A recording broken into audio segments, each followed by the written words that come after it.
Datum je 22. srpna 1942. Velitelství císařské japonské armády, Rabaul, Nová Gvineje. Důstojník spojové služby vstoupí do operační místnosti a podá zprávu podplukovníku Hiroshi Matsumotovi, náčelníkovi operačního štábu, který před pouhými 4 dny osobně vyprovodil plukovníka Kona Ichikiho s pevným stiskem ruky a s důvěrou muže, který očekával, že vítězství bude oznámeno do rána.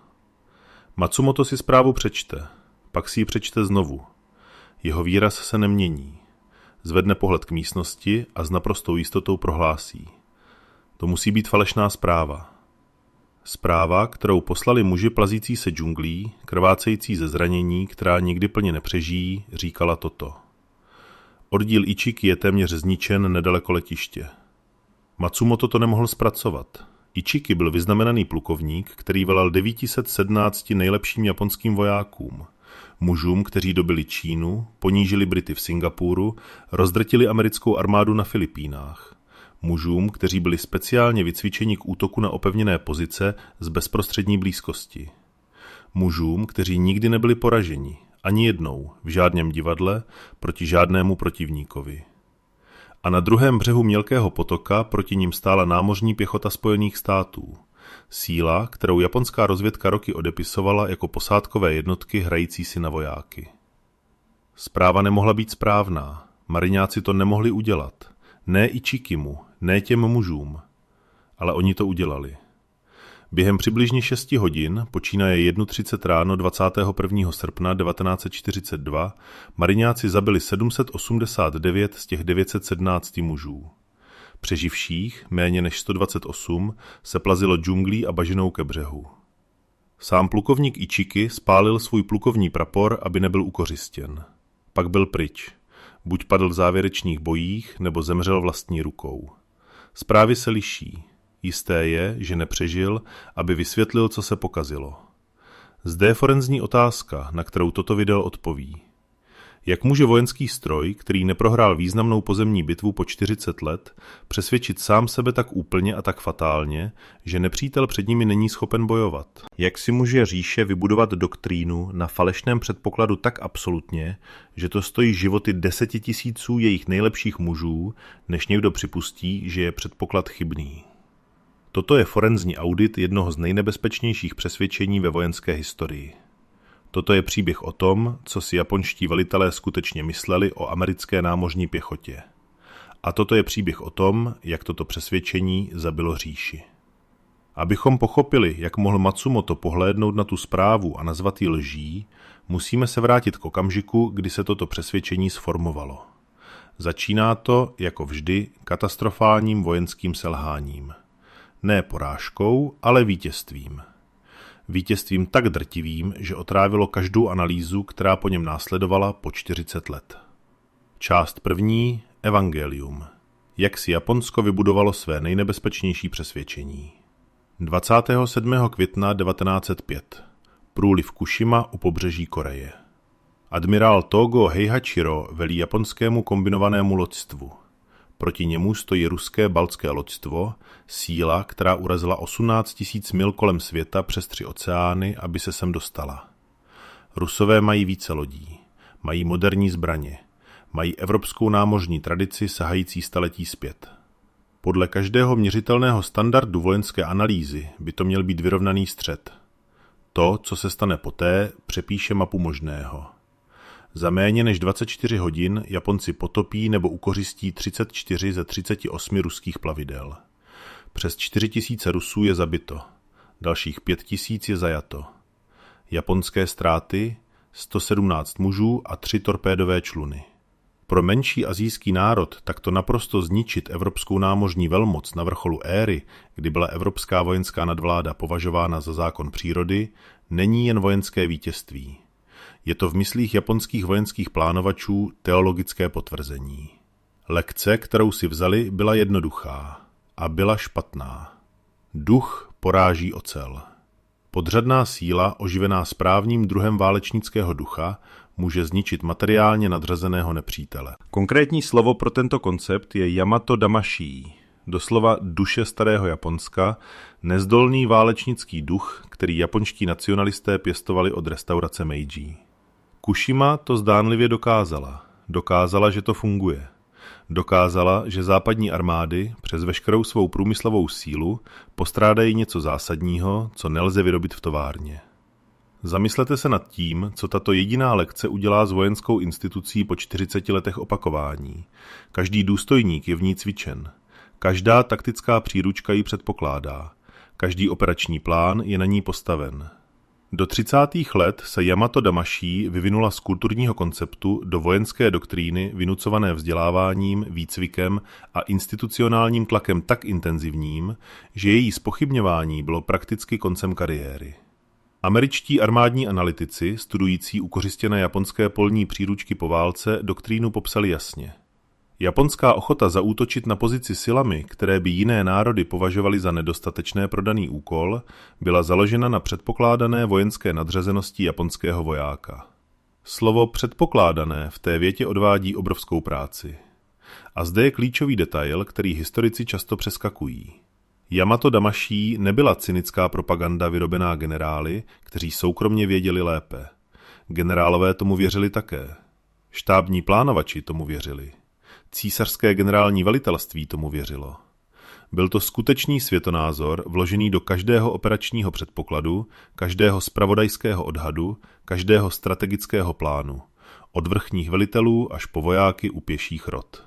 Když se Japonsko podívalo na západní armády, a konkrétně na americké vojáky, vidělo muže vyrobené měkkou, materialistickou kulturou, která nemohla generovat válečnického ducha, kterého japonská doktrína považovala za rozhodující faktor v boji. Pak rané měsíce války v Tichomoří zdánlivě potvrdili úplně všechno. 8. prosince 1941 Filipíny. Američtí a filipínští obránci, více než 100 000 vojáků, se zhroutí během týdnů. Opevněné pozice, které měly vydržet měsíce, padají za dny. Generál Douglas MacArthur uniká na PT člunu. Batán, Corregidor. Jména, která se stala synonymy pro americké selhání, kapitulaci a katastrofu. 15. února 1942 Singapur. Winston Churchill to nazval nejhorší katastrofou a největší kapitulací v britské historii. Přes 80 000 spojeneckých vojáků se vzdá japonské síle 36 000. Pevnost, která měla být Gibraltarem východu, nedobytná bašta střežící celý asijsko-pacifický region, padne za týden. Britský generál Arthur Percival vychází pod bílou vlajkou a nese Union Jack, aby ho Japonci našli v davu. V nizozemské východní Indii, v Hongkongu, v Barmě, v Malajsii vzorec se opakuje.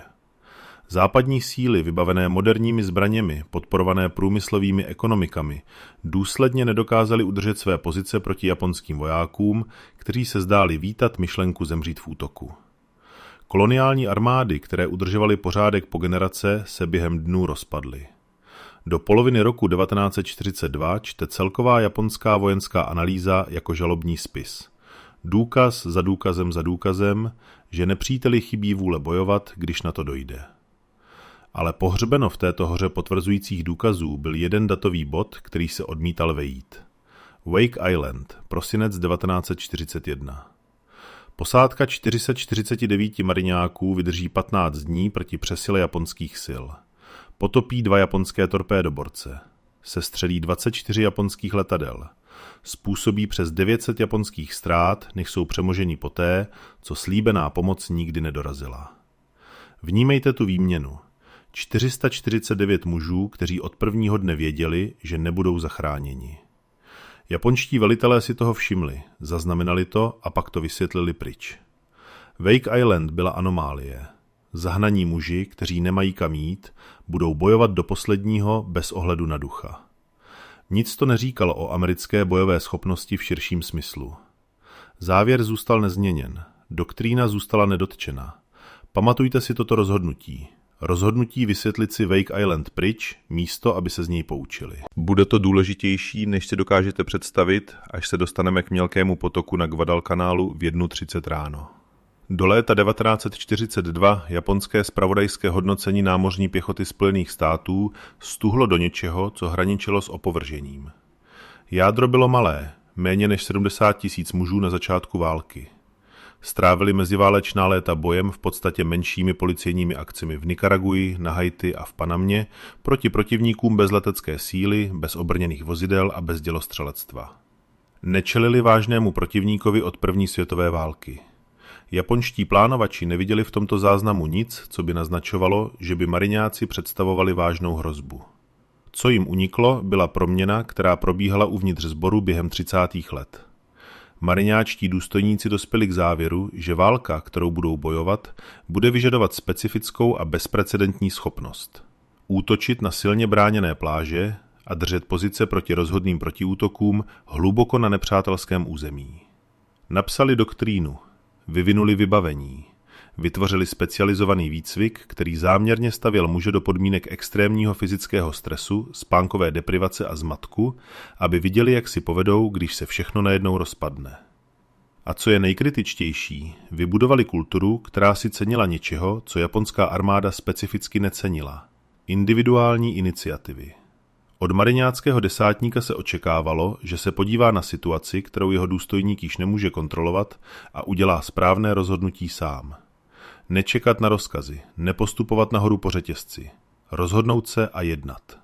Tento kulturní rozdíl bude otočným bodem, na kterém se celé tažení na Guadalcanálu otočí. Pamatujte na to. V době, kdy se invazní flotila shromáždila, se japonské zpravodajské hodnocení mariňáků upevnilo do téměř úplného odmítnutí. Japonské zprávy charakterizovaly americké mariňáky jako psychicky nezpůsobilé pro druh trvalého, intimního boje z bezprostřední blízkosti, který japonská doktrína vyzdvihovala. Hodnocení nebylo jen, že Američané jsou takticky podřadní. Bylo, že jsou ústavně neschopní vydržet, když se tlak stane skutečným. Toto hodnocení mělo být otestováno. A mariňáci jdoucí na Guadalcanal měli skutečné problémy, které Japonsku dávaly legitimní důvody ke skepticismu. Ale tady je to, co Japonsku uniklo. A to, co jim uniklo, je mělo stát všechno. Část 2. Příprava. Těch 11 000 a zpravodajská katastrofa. Generálmajor Alexander Archer Vandegriftovi bylo 55 let v srpnu 1942. Narodil se 13. března 1887 v Charlottesville ve Virginii, strávil 33 let v námořní pěchotě. Bojoval v Nikaraguji, sloužil na Haiti, v Mexiku a Číně. Viděl vojenské katastrofy zblízka a bolestivě a empiricky se naučil, co odlišuje muže, kteří vydrželi, od mužů, kteří utekli. Na konci července 1942 obdržel Vandegrift rozkazy pro operaci Watchtower, invazi na Guadalcanal. Slíbeno mu bylo 6 měsíců na přípravu své divize. Dostal 3 týdny. Jeho divize byla stále rozptýlena po Pacifiku s vybavením vykládaným na Novém Zélandu, když rozkazy dorazily. 3 týdny. Rozumíte tomu, co to vlastně znamená? Žádný čas na řádné shromažďování zpravodajských informací. Žádný čas na adekvátní zkoušky. Jediné cvičné vylodění, které provedli na Fidži, jejich jediný zkušební běh pro nejsložitější vojenskou operaci v historii mariňáků do té doby, bylo tak špatně provedeno, že to Vandegrift později popsal jako úplnou katastrofu. Vybavení bylo naloženo ve špatném pořadí. Jednotky, které potřebovaly vylodit první, byly pohřbeny na dně nákladových prostor.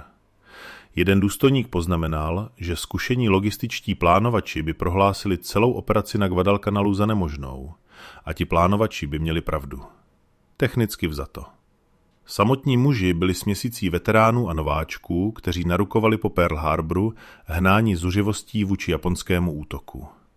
Měli minimální výcvik, neměli žádné bojové zkušenosti. Většina nikdy nebyla v tropech a nechápala, co teplo, vlhkost a tropické nemoci udělají s lidským tělem během dlouhodobého tažení. Neměli ponětí, jaké to je strávit týdny v 38stupňovém vedru s 90% vlhkostí, žít z hrsti ukořistěné rýže a bojovat s lidmi, kteří skutečně vítají smrt. Vandegrift věděl, že jeho divize není připravena. Napsal to ve svých zprávách. Požádal o více času. Bylo mu řečeno, že žádný není. Sbor náčelníků štábu rozhodl, že Guadalcanal musí být dobyt, než Japonsko dokončí letiště, které tam stavělo. Letiště, které by ohrozilo celý spojenecký zásobovací řetězec do Austrálie. Operační okno se uzavíralo. Jeho muži šli, ať byli připraveni nebo ne. 7. srpna 1942 se 11 000 mariňáků vylodilo na Guadalcanalu a přilehlých ostrovech Tulagi a Florida.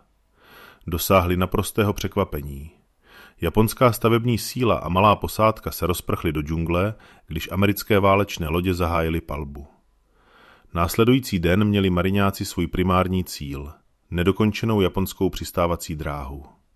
Van de Grift ji pojmenoval Henderson Field po majoru Loftonu Hendersonovi, mariňáckém pilotovi zabitém při vedení náletu proti japonské flotile u Midway. Vylodění bylo téměř snadné, podezřele snadné, způsobem, který znepokojoval veterány. Pak se během 36 hodin všechno rozpadlo. V noci z 8. na 9. srpna vnikla japonská námořní úderná skupina pod admirálem Mikavou Guničim ze severozápadu a zcela nepřipravenou zastihla spojeneckou křižníkovou clonu v tom, co se stalo známým jako bitva u ostrova Savo. Za 32 minut byly potopeny 4 spojenecké těžké křižníky USS Astoria, USS Quincy, USS Vincennes a HMAS Canberra. Více než 1000 námořníků zemřelo v temné vodě. Zůstává to jedna z nejhorších hladinových námořních porážek v americké historii.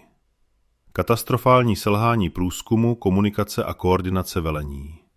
Viceadmirál Frank Jack Fletcher, velitel úderné skupiny letadlových lodí, učinil rozhodnutí, o kterém se mariňáci ještě přeli o 30 let později.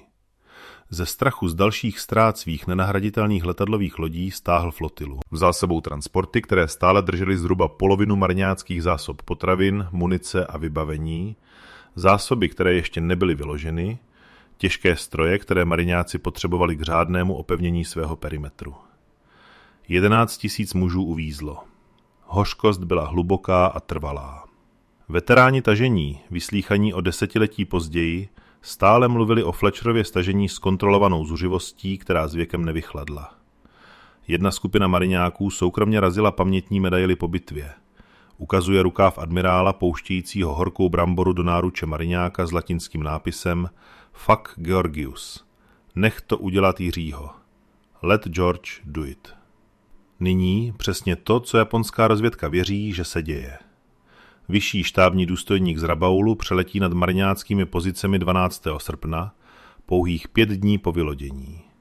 Z výšky nevidí téměř nic, žádné velké formace viditelné, žádná významná aktivita. Uzavírá a formálně hlásí, že Američané stáhli většinu svých sil. Císařské velitelství tento zpravodajský údaj absorbuje a vyvozuje zřejmý závěr.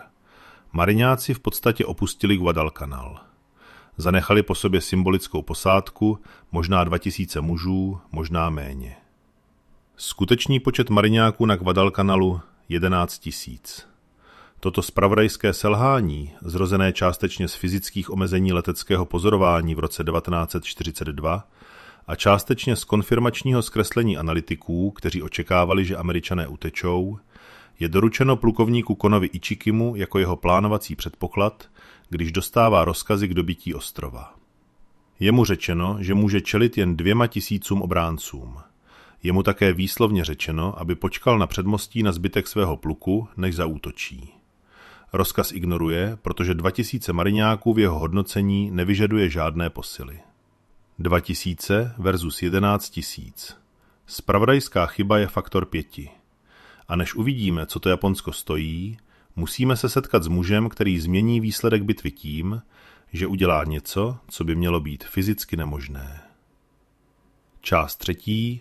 První zúčtování. Rytíř, který změnil všechno. Jmenuje se Jacob Vouza. Je mu kolem 40 let. Někteří historici kladou jeho narození kolem roku 1900, i když přesné datum je nejisté.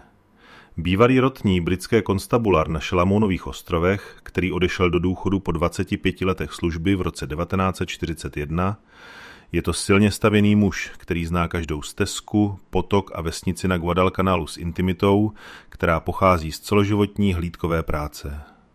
Když Japonci v roce 1942 napadli, nezůstal v důchodu. Stal se průzkumníkem pro pobřežní hlídky, Coast Watchers, síť spojeneckých civilistů, plantážníků a bývalých koloniálních úředníků rozptýlených po tichomořských ostrovech, kteří pozorovali japonské pohyby a hlásili je rádiem. Když se mariňáci vylodili 7. srpna, vedl Vouza sestřeleného amerického pilota z letadlové lodi USS Wasp džunglí obsazenou Japonci k mariňáckým liniím. Tento akt odvahy ho představil první mariňácké divizi. Mariňáci okamžitě poznali, co v něm mají. Encyklopedickou znalost terénu a absolutní, hlubokou osobní odvahu. Začali s ním úzce spolupracovat. Jeden z mariňáků mu jako gesto přátelství dal malou americkou vlajku, suvenýr. Vouza ji pečlivě složil a uložil do svého bederního pásu. Ta vlajka ho málem zabila. A to, co se rozhodl udělat, když umíral, je jediný nejdůležitější důvod, proč 789 japonských vojáků zemřelo před mariňáckými kulomety o 6 hodin později. 20. srpna, zatímco prováděl průzkum japonských pohybů východně od mariňáckého perimetru, byl Vouza zajat japonskou hlídkou. Prohledali ho. Našli americkou vlajku. Okamžitě pochopili. Melanéský muž v džungli nesoucí americkou vlajku mohl znamenat jen jednu věc. Přivázali ho ke stromu a požadovali, aby jim řekl polohu mariňáckých pozic, velikost posádky, obranná opatření kolem letiště. Jacob Vouza neřekl nic. Japonci ho bodákem 7krát bodli do hrudi, do krku. Nechali ho přivázaného ke stromu, krvácejícího z ran, které by podle všech lékařských standardů měly být smrtelné, a odešli se připojit k Ichikiho útoku. Poté, co odešli, Jacob Vouza prokousal lana, která mu svazovala zápěstí. Pak se plazil džunglí ve tmě, krvácel ze 7 bodných ran, včetně jedné skrz krk, která mu znemožňovala mluvit. Plazil se míle, mešlem mariňácké linie, a než si nechal kohokoliv z lékařů přiblížit na 10 stop, než si nechal přiložit jediný obvaz, vykoktal všechno, co pozoroval. Počty, zbraně, směr přiblížení, načasování. Mariňáci měli možná 10 minut, než útok začne. Těch 10 minut rozhodlo. Plukovník Kona Ichiki, jeho křestní jméno bylo Kona, ne Kona, jak to některé americké zprávy uváděly, chyba v přepisu opakovaná po desetiletí, se vylodil na Taiwu Point v noci 18. srpna s 917 muži z 28. pěšího pluku. Byli to veteráni speciálně vycvičení pro sporné obojživelné operace. Patřili k nejlepším vojákům, které Japonsko mělo. A Ichiki byl absolutní ve své víře. Američané se zhroutí ve chvíli, kdy jeho muži překročí tu písčinu, křičíce své bojové pokřiky ve tmě. Nebyla to osobní arogance z Ichikiho strany. Byla to doktrína. Bylo to to, co každý střet před Guadalcanálem potvrdil. Západní vojáci se zlomili pod psychologickým tlakem rozhodného nočního útoku. Bylo to dokázané, bylo to spolehlivé. To byl základ, na kterém celý jeho plán spočíval. Přibližně v 1:30 hodin 21. srpna zahájil Ichiki svůj útok přes písčinu u ústí Aligátořího potoka, Alligator Creek, který americké mapy chybně označily jako řeku Tenaru, což dalo bitvě její jméno. Mariňáci čekali. První vlna se rozběhla přes písčinu, křičela banzai s nasazenými bodáky, očekávající, že narazí na obrannou linii, která se začne hroutit během sekund. To se stávalo vždy. Psychologický šok mužů útočících v plném běhu, ochotných zemřít, nikdy nezpůsobil alespoň částečnou paniku v západní linii. Byl to osvědčený mechanismus. Marňáci se nepohnuli. Vodou chlazené kulomety ráže 0,30, 7,62 mm, umístěné a předem zaměřené za denního světla, zahájili trvalou koordinovanou palbu, která proměnila písčinu v zabijáckou zónu. Dělostřelecké baterie, které pečlivě zaměřily své cíle za denního světla, schazovaly granáty s přesností, kterou japonští důstojníci, kteří bitvu přežili, později popsali jako úžasnou. Každá přístupová cesta byla kryta. Každý pokus o shromáždění k následnému útoku byl odměněn palbou z více směrů. Svobodník Al Schmidt z Filadelfie byl zasažen střepinou granátů brzy v boji. Šrapnel mu zničil obě oči, úplná a trvalá slepota. 21letý Schmidt pokračoval v obsluze svého kulometu pouze hmatem, veden svým pomocným střelcem, desátníkem Leem Diamondem, který mu volal úpravy podle zvuku blížících se Japonců. Zůstal u své zbraně až do úsvitu. Chvíli se u toho zastavte, je mu 21 let, nevidí. Japonští vojáci křičí 30 metrů daleko ve tmě. Zůstává u své zbraně. Ne proto, že by mu někdo držel zbraň u hlavy. Protože odchod znamená, že muži po jeho boku zemřou. Vy byste odešli, já bych odešel. Většina mužů by odešla. Al Schmidt neodešel. Při východu slunce byl Ichikiho útok zcela neúspěšný. Van de Grift ale nečekal. Mariňáci z prvního praporu prvního mariňáckého pluku přešli aligátoří potok proti proudu, obklíčili přeživší a odřízli všechny únikové cesty. 4 lehké tanky M3 Stuart přešli písčinu a projeli kokosovým hájem, kde se ukryli přeživší Japonci. Letadla z Hendersonova letiště ostřelovala vojáky snažící se uniknout podél pláže. Van de Grift napsal ve své zprávě po akci, že když se tanky vrátily, zadní poluby vozidel vypadaly jako mlýnky na maso. Do 17 hodin 21. srpna bylo hotovo. 789 z Ichikiho 917 mužů bylo mrtvých. Méně než 128 přežilo, aby dosáhlo pobřeží. Mariňácké ztráty 34 zabitých, 75 zraněných. Na každého zabitého mariňáka Japonsko ztratilo 23 mužů. Ichiki spálil své plukovní barvy před uzavřením obklíčení. Nepřežil den. Když se zpráva dostala do Rabaulu, Matsumoto ji nazval falešnou. Kdy už nebylo možné popírat, institucionální reakcí nebylo zkoumat základní předpoklad. Reakce byla, Ichiki poslal příliš málo mužů, řešením je poslat více. Marňáci prošli svou první zkouškou. Druhá je měla přivést Van de Grifta na hranici toho, co věřil, že jeho muži mohou přežít. A tentokrát si přicházející japonský velitel skutečně přečetl lekce Stenaru, což činí to, co se stalo poté, o to mimořádnější. Část 4. Druhá a třetí zkouška. Krvavý hřeben, Bloody Ridge a říjnové peklo. Generálmajor Kawaguchi Kiyotake si přečetl zprávy Stenaru s pozorností muže, který pochopil, že se něco pokazilo se základním předpokladem. V japonské armádě byl znám jako nekonvenční myslitel, velitel ochotný zpochybnit přijatou doktrínu a přizpůsobit se situaci před sebou. Uzavřel, že Ichiki byl bezohledně impulzivní. A přesto dokonce i Kawaguchi, skeptik, nezpochybnil základní víru. Uzavřel pouze, že taktika byla chybná. Řešením byl chytřejší přístup k útoku, nikoli důvod přestat útočit. Jeho plán byl objektivně dobře koncipovaný. Místo útoku přes zřejmé bráněné přístupy na pláži pochoduje Kawaguchi s 6 000 muži džunglí a zaútočí z jihu z hřebene táhnoucího se na sever k Hendersonovu letišti.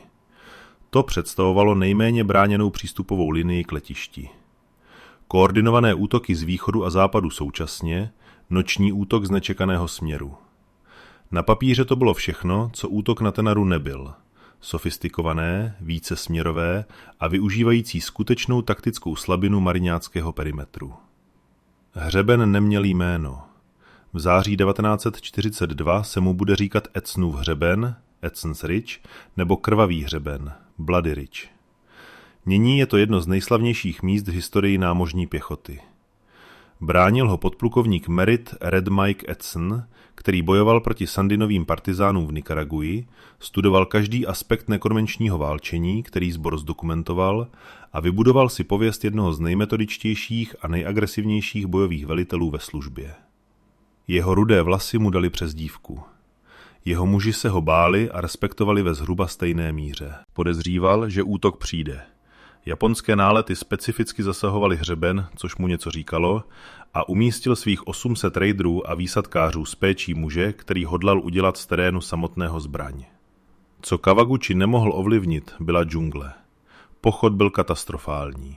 Terén byl o řády horší, než jakýkoliv japonský mapa naznačovala. Prapory se ztrácely ve vegetaci tak husté, že viditelnost byla měřena na metry. Zásobovací linie se zhroutily během hodin. Kolony těžké techniky nesoucí dělostřelectvo byly spatřeny americkými letouny a zničeny, takže Kawaguchi zůstal bez palebné síly, kterou jeho plán vyžadoval. Jednotky dorazily na svá útočná stanoviště o hodiny později, vyčerpané a dezorganizované, s několika prapory tak dokonale ztracenými v džungli, že se na určená útočná stanoviště vůbec nikdy nedostali. Přesto všechno Kawaguchi zaútočil v noci 12. září 1942. Následovaly pravděpodobně 2 nejkritičtější noci celého tažení na Guadalcanalu. Japonští vojáci několikrát prolomili mariňáckou linii, Edsonovi muži byli zatlačeni zpět k úpatí hřebene.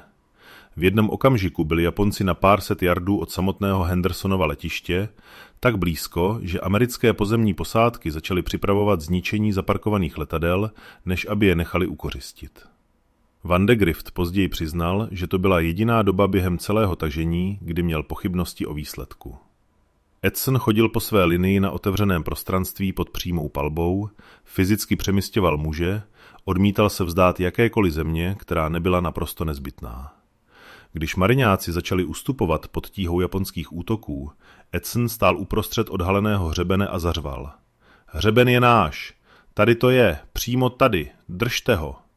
Dělostřelečtí přední pozorovatelé, kteří předem zaměřili své cíle se stejnou pečlivostí, která udělala Stenaru zabijáckou zónu pro Ichikiho, volali palebné mise, které rozbily japonské útočné formace dříve, než se stačily shromáždit k rozhodujícím útokům. Koordinace mezi pěchotou na hřebeni a děli za nimi byla rezervou, která zachránila Hendersonovo letiště během těch 2 nocí. Za úsvitu 14. září byl Kawaguchiho útok neúspěšný. Více než 600 jeho mužů leželo mrtvých. Přeživší ustoupili do džungle a zahájili pochod na západ, který zabil stovky dalších hladem a nemocemi, než dosáhli zbytku japonských sil na ostrově. A přesto, institucionální závěr na císařském velitelství nebyl přezkoumejme, co věříme o těchto mužích. Závěr byl pošlete větší sílu se zkušenějším velitelem. Toto je forenzní okamžik, kdy se audit stává ohromujícím. 2 samostatné útoky byly zničeny proti mariňáckým pozicím. Základní zpravodajské hodnocení bylo vyvráceno 2krát během 6 týdnů v podmínkách navržených tak, aby zvýhodňovali japonskou doktrínu. A reakce instituce je eskalovat stejný přístup. Je to definice systému, který se nedokáže aktualizovat. Generál poručík Hyakutake Harukichi, velitel 17. armády, dorazil na Guadalcanal 9. října 1942. Přivedl sebou 2. divizi Sendai, jednu z nejuctívanějších jednotek v císařské japonské armádě. Veterány tažení v Mandžusku a Číně, jejich plukovní historie byly plné vítězství. Před bitvou štáb Hyakutakeho připravil plány na americký ceremoniál kapitulace. Podrobně probírali, který americký důstojník podepíše, jak bude ceremoniál uspořádán. Byli si tak jistí. Více než 20 000 japonských vojáků, koordinované útoky z více směrů, námořní bombardování Hendersonova letiště předem, aby se potlačila americká letadla. Hyakutake poslal zprávu do Tokia. Nastal čas rozhodující bitvy mezi Japonskem a Spojenými státy. Měl pravdu v tom, katastrofálně se mýlil ve výsledku. 24. a 25. října 1942. Nyní musíme mluvit o seržantu Johnu Basilonovi, protože to, co se stalo na jeho pozici během těch 2 nocí, je druh vyprávění, který, pokud byste ho četli v románu, knihu odložili a nazvali jej nepravděpodobným. John Basilone se narodil 4. listopadu 1916 v Buffalu ve státě New York. Vyrostl v Raritanu v New Jersey jako 6. z 10 dětí v italsko-americké rodině. Jeho otec Salvatore emigroval z Raritanu v Itálii, rodina vždy poznamenávala shodu jmen se svým městem v New Jersey. John narukoval do americké armády v 18 letech, sloužil na Filipínách, kde mu místní dali přezdívku Manilský John, pak vstoupil k mariňákům v roce 1940, protože si myslel, že ho sbor dostane zpět do Pacifiku rychleji. Bylo mu 25 let na Guadalcanálu. Velel 2 sekcím těžkých vodouchlazených kulometů ráže 0,30 u 1. praporu 7. mariňáckého pluku. Jeho pozice ležela přímo v cestě hlavnímu útoku divize Sendai. Přibližně 3000 japonských vojáků útočilo na jeho 2 sekce během 2 nocí. Basilone bojoval více než 24 hodin bez spánku, jídla nebo odpočinku. Když mu došla munice, probojoval se 200 yardů terénem obsazeným japonskými vojáky, nesl 40 kg zbraní a munice, aby přinesl více zpět ke svým střeleckým osádkám. Když byly osádky kolem něj zabity, obsluhoval zbraně sám. Když se kulomety zasekly žárem z nepřetržité střelby, hlavně které měly být vyměněny každých pár minut trvalé palby, opravoval je pod přímou palbou, spálil si ruce na kovu, který zářil ve tmě. V jednom okamžiku se před jeho pozicí nahrnula těla nepřátel tak vysoko, že fyzicky blokovala jeho palebné pole. Mariňáci museli opustit své zákopy, aby odstrčili mrtvoly, aby zbraně mohly pokračovat. Svobodník první třídy Nash Phillips přišel v bitvě o ruku. Po boji viděl Bessilona ve stanu první pomoci. Byl bosý, řekl Phillips. Jeho oči byly rudé jako oheň. Jeho tvář byla špinavě černá od střelného prachu a nedostatku spánku. Rukávy košile měl vyhrnuté až na ramena. V pase kalhot měl pistoli ráže 45. Právě se zastavil, aby se podíval, jak to zvládám. Nikdy na něj nezapomenu. V mé mysli nikdy nebude mrtvý. Když posily konečně dorazili k Bassiloneově sekci, stál jen on a 2 další mariňáci. Země před jejich pozicí, kam až muž v džungli dohlédl, byla pokryta japonskými mrtvými. Podplukovník Louis Chesty Puller držel další úsek téhož perimetru té noci. Puller se stane nejvíce vyznamenaným mariňákem v americké historii, 5 námořních křížů, Navy Crosses. Ale během těch 2 nocí byl jen důstojník snažící se udržet své muže naživu. Jeho prapor vydržel. Každý prapor vydržel. Po bitvě Puller vyslýchal japonského zajatce. Položil jednoduchou otázku. Proč jste nezměnili taktiku, když jste viděli, že neprolamujete naši linii? Proč jste se nepřesunuli k slabšímu bodu? Odpověď vězně odhalila v jedné větě vše o tom, proč Japonsko na Guadalcanalu stále selhávalo. To není japonský způsob. Plán byl vytvořen. Nikdo by se neodvážil ho změnit. Musí to jít tak, jak je napsáno. Říjnová ofenzíva zcela selhala. Japonské ztráty mezi 2 masty a 3 000 mrtvými. Americké ztráty méně než 300 zabitých a zraněných. Divize Sendai byla rozbita. Poprvé začali vysocí japonští důstojníci vážně zvažovat možnost, že Guadalcanal nelze dobít zpět. Ale bitva o ostrov neskončila a další fáze nebude rozhodnuta kulkami, bodáky nebo kulomety. Bude rozhodnuta něčím mnohem korozivnějším, mnohem pomalejším a mnohem hroznějším. Část 5. a verdikt. Hřbitov a co to stálo svět. Do listopadu 1942 se Guadalcanal stal tím, čemu japonští vojáci říkali Gatů, ostrov hladovění. Americká kontrola nad Hendersonovým letištěm znamenala, že pomalé japonské transportní lodě se nemohly přiblížit k ostrovu za denního světla, aniž by byly zničeny Cactus Air Force, sbírkou mariňáckých, armádních a námořních letadel, létajících z ukořistněné přistávací dráhy za podmínek, které by byly na jakékoliv mírové základně označeny jako nepřijatelné. Motory byly udržovány s improvizovanými díly, piloti létali několik misí denně, dokud neviděli doslova rozmazaně. Japonci nazývali Hendersonovo letiště nepotopitelná letadlová loď. A měli pravdu, ale nemohli ji potopit. Takže japonské zásoby museli přijít torpédoborci v noci, rychlé válečné lodě plující dírou mezi Šalamounovými ostrovy, zhazující zásoby přes palubu v sudech, než se otočili zpět před úsvitem. Nikdy to nestačilo. Sudy často odplavaly, než k ním hladoví vojáci mohli doplavat. Americké PT čluny tyto noční běhy obtěžovaly. Každou noc se k jednotkám na břehu dostalo méně zásob. Japonští vojáci na Guadalcanálu hladověli, doslova. Ne slovo používané volně, ale klinická realita těžké nutriční deprivace. Dávky klesly na hrst rýže denně, pak na méně než to. Muži jedli kořínky, trávu, kůru stromů. Malárie, úplavice a beriberi se nemilosrdně šířily džunglovými pozicemi.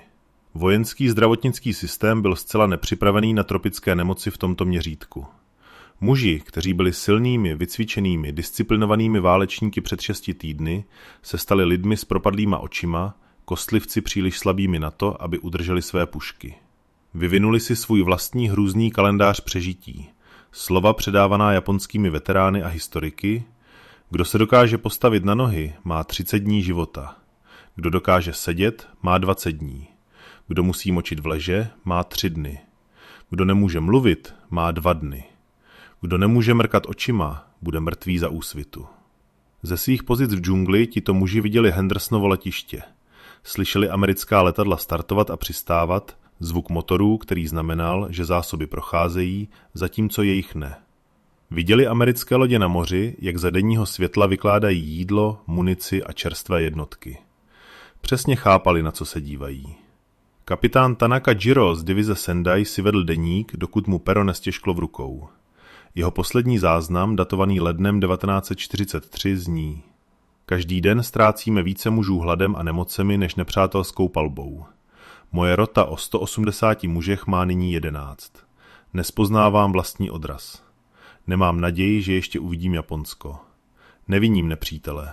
Viním lži, které nám o nich říkali. Do prosince generál poručík Hyaku Take, stejný velitel, který dorazil na ostrov s plány na americký ceremoniál kapitulace, poslal zprávu do Tokia, kterou stojí za to přečíst celou. Žádné jídlo není k dispozici a již nemůžeme vysílat průzkumníky. Nemůžeme udělat nic, abychom odolali nepřátelské ofenzívě. 17. armáda nyní žádá o povolení proniknout do nepřátelských pozic a zemřít čestnou smrtí, spíše než zemřít hlady ve vlastních zemljankách. Žádal o povolení zemřít bojem, ne hladem. Admirál Yamamoto Isoroku, architekt Pearl Harboru a nejvýznamnější strategická mysl japonského námořnictva, napsal podřízenému, že situace na Guadalcanalu je mnohem vážnější než obléhání Port Arturu v roce 1904, jednoho z nejzoufalejších a nejnákladnějších tažení v japonské vojenské historii, bitvy, která definovala celou generaci japonských důstojníků. To, že Yamamoto přirovnal Port Arthur k tomu, co se dělo na džunglovém ostrově v Šalamounově moři, odhaluje rozsah katastrofy. Od 1. do 7. února 1943 provedlo Japonsko jednu z nejzručněji provedených evakuací celé války – operaci Ke. Během 3 po sobě jdoucích nocí vyprostilo japonské torpédoborce přibližně 10 652 přeživších vojáků z Guadalcanalu pod nosem amerických sil, které operaci zpočátku mylně identifikovali jako novou ofenzívu. Zanechali za sebou přes 14 800 mužů zabitých v boji a dalších 9 000, kteří zemřeli na nemoci a hladovění. Na každého Američana, který zemřel v tažení na Guadalcanalu, Japonsko ztratilo zhruba 10. Muži, kteří vystoupili z těch torpédoborců, nebyli muži, kteří dorazili. Byli to přízraky. Muži trpící podvýživou tak těžkou, že někteří nemohli vylézt po sítích na palubu lodí, muži s tropickými nemocemi, které je budou následovat po zbytek života, muži, kteří viděli, že vše, co jim jejich velitelé slíbili, se ukázalo jako lež. Generálmajor Kawaguchi Kiyotake, muž, který vedl útok na krvavý hřeben a sledoval, jak jeho muži umírají proti obranné linii, která se odmítla zlomit, nebyl nakloněn dramatickým prohlášením. Byl to profesionální voják, zkušený, vyrovnaný, někdo, kdo přesně chápal, co říká, když se ho historici po válce zeptali na jednověté hodnocení tažení. Guadalcanal, řekl Kawaguchi, je hřbitovem japonské armády. Měl pravdu a forenzní audit nám přesně říká proč. Japonsko neprohrálo na Guadalcanalu kvůli průmyslové podřadnosti. Americká výroba by nakonec obrovsky záležela, ale v srpnu 1942 se ještě nedostala na bojiště v rozhodujících počtech. Mariňáci na ostrově byli nedostatečně zásobeni, operovali bez námořní podpory, jedli ukořistěnou rýži se zbraněmi v několika ohledech horšími než japonské ekvivalenty. Zero bylo ovladatelnější než americké letouny v roce 1942. Japonské noční bojové taktiky byly sofistikovanější. Japonská torpéda byla spolehlivější. Japonsko neprohrálo na Guadalcanalu kvůli početní výhodě na americké straně. V říjnové ofenzívě Japonsko nasadilo 20 000 mužů, mariňácký perimetr nebyl významně větší. Japonsko prohrálo na Guadalcanalu kvůli přesvědčení o tom, z čeho jsou Američané, které bylo falešné. Přesvědčení potvrzené 40 lety vítězství proti protivníkům, kteří z různých důvodů neodpovídali duchu, kterého Japonsko očekávalo. Přesvědčení, které přežilo důkazy z Wake Island a nakonec fatálně nemohlo přežít potok na Šalamounových ostrovech v 1:30 ráno. Mariňáci, kteří drželi Hendersonovo letiště, nebyli nadlidé. Byli to mladí muži, většinou v pozdních teen letech a brzkých 20, kteří nikdy předtím nebyli mimo domov, než vstoupili ke sboru. Během týdnů byli nemocní. Malárie zneschopnila více mariňáků než japonské kulky během celého tažení. Byli hladoví a vystrašení a chybělo jim všechno, co za sebou zanechali. Dělali chyby, byly okamžiky, kdy se linie prohnula téměř k zlomení. Ale zůstali. Přizpůsobili se, když se plány rozpadly. Dělali rozhodnutí, aniž by čekali na rozkazy. Srovnali japonské odhodlání svým vlastním. Udělali to, protože instituce strávila roky budováním specifických schopností, které situace vyžadovala. Protože měli důstojníky jako Edson a Van de Grift, kteří rozuměli tomu, jak se muži chovají pod trvalým tlakem. a protože muž v zákopu vedle nich počítal s tím, že neutekou. Důsledky Guadalcanálu se odrazily v každém následujícím tažení Tichomorské války. Japonští velitelé již nemohli plánovat na základě toho, že se mariňácké linie zhroutí pod rozhodným útokem. Museli bojovat s Američany jako s rovnými. A v tomto druhu války, trvalé opotřebovací válce mezi průmyslovými ekonomikami, Japonsko nemělo cestu k vítězství. Zde je to, co se stalo s muži v centru tohoto příběhu. Jacob Vouza strávil 12 dní v nemocnici, udržován při životě 16,5 litry krve podanými mariňáckými lékaři. Vrátil se. Sloužil jako hlavní průzkumník pro Carlsonovy Raiders na jejich slavném 30denním nájezdu za nepřátelskými liniemi. Osobně od Van de Grifta obdržel stříbrnou hvězdu, Silver Star. Obdržel Legion of Merit. Byl jmenován čestným rotným námořní pěchoty Spojených států. Britská vláda mu udělila Jiřího medaili, George Medal, za statečnost. V roce 1979 ho královna Alžběta II. Pasovala na rytíře, Sir Jacob Vouza. Nosil svou mariňáckou uniformu až do dne své smrti, 15. března 1984. Byl v ní pohřben. Melanéský muž z Šalamounových ostrovů, který miloval námořní pěchotu Spojených států do posledního dechu. Protože když jí nemohl nabídnout nic než svůj život, chovali se k němu jako k bratrovi. John Bessilon obdržel medaili cti od prezidenta Roosevelta na ceremoniálu v Bílém domě. Byla mu nabídnuta důstojnická komise, odmítl. Bylo mu nabídnuto místo ve státech, prodej válečných dluhopisů, šance v klidu přečkat zbytek války v bezpečí. Odmítl i to. Nejsem žádný důstojník a nejsem žádný muzejní exponát, řekl svému veliteli. Patřím zpátky ke své jednotce. Vrátil se do boje v roce 1945. 19. února, první den invaze na Iwo Jimu, štábní seržant John Bessilon sám zničil silně opevněné japonské blockhouse a pak vedl tank minovým polem pod palbou. Krátce poté byl zabit střepinou z minometu. Bylo mu 28 let. Je pohřben na Arlingtonském národním hřbitově. Zůstává jediným mariňákem z druhé světové války, který obdržel jak medaili cti, tak námořní kříž. Když Bessilon obdržel svou medaili cti, řekl: jen část této medaile patří mně. Její kousky patří chlapcům, kteří jsou stále na Guadalcanálu. Nikdy nepřestal myslet to vážně. Van de Grift obdržel medaili cti od prezidenta Roosevelta v Bílém domě 5. února 1943, 3 dny předtím, než byl Guadalcanal prohlášen za bezpečný. Stal se 18. velitelem námořní pěchoty a prvním mariňákem, který držel 4hvězdičkovou hodnost v aktivní službě. Citace pro jeho medaili cti použila 3 slova k jeho popisu. Houževnatost, odvaha, vynalézavost. Tenacity, courage, resourcefulness. Muži, kteří pod ním sloužili, by řekli, že 3 slova byla přesně správná. První mariňácká divize, tak spustošená bojem a nemocemi, že musela být stažena na měsíce zotavování, šla bojovat na Cape Gloucester, Peleliu a Okinawu. Slovo Guadalcanal se objevuje na nášivce na rameni každého mariňáka, který sloužil u první divize od roku 1943. Pod červenou jedničkou a souhvězdím Jižního kříže. Každý z nich. Nyní uzavřeme smyčku. 22. srpna 1942 Rabaul. Důstojník spojové služby podá zprávu podplukovníku Hiroshi Matsumotovi.